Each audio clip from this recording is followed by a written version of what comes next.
यहाँ पे जो दर्शन किया है अंगुलीमाल गुम्फा है।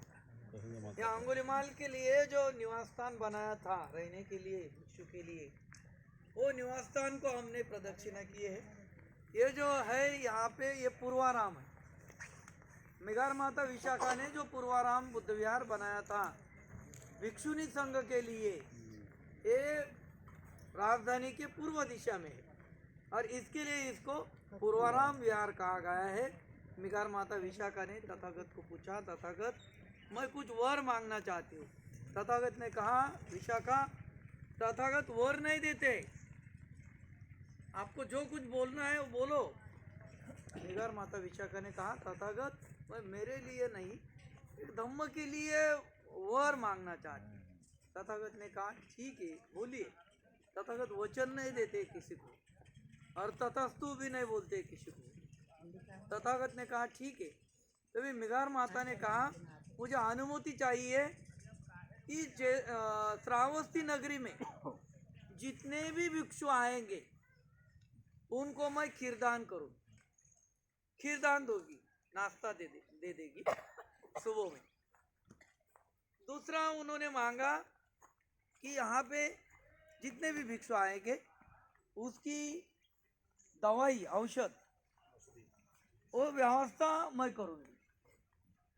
तीसरी बात कही कि यहाँ जो बीमार भिक्षु आएगा उसकी भोजन की व्यवस्था मैं करूँगा।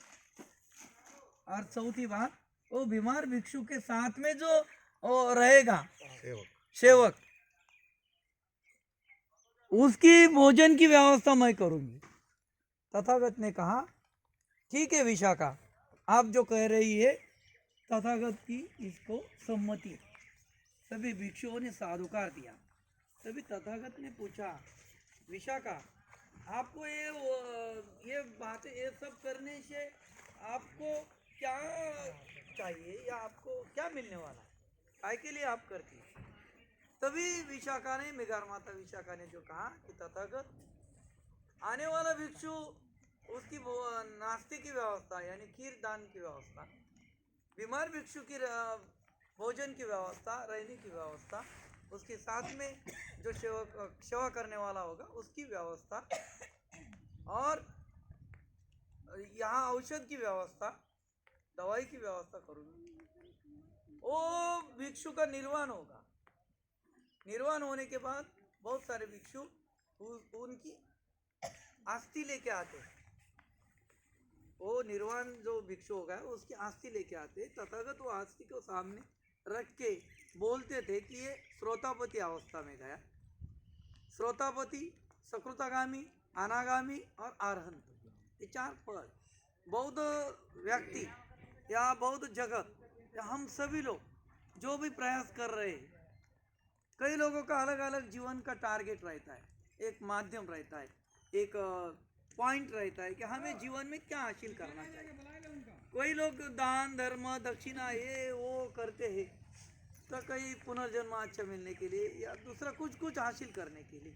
बौद्ध व्यक्ति का जो टारगेट है, बौद्ध व्यक्ति का जो अंतिम ध्येय है, अंतिम उद्देश्य है कि निर्वाण पद का साक्षात्कार करना। निर यानी नहीं, वान यानी तृष्णा, तृष्णा विरहित जीवन जीने का अनुभूति करना, ये बौद्ध व्यक्ति का टारगेट। निर्दोष जीवन, निष्कलंक जीवन।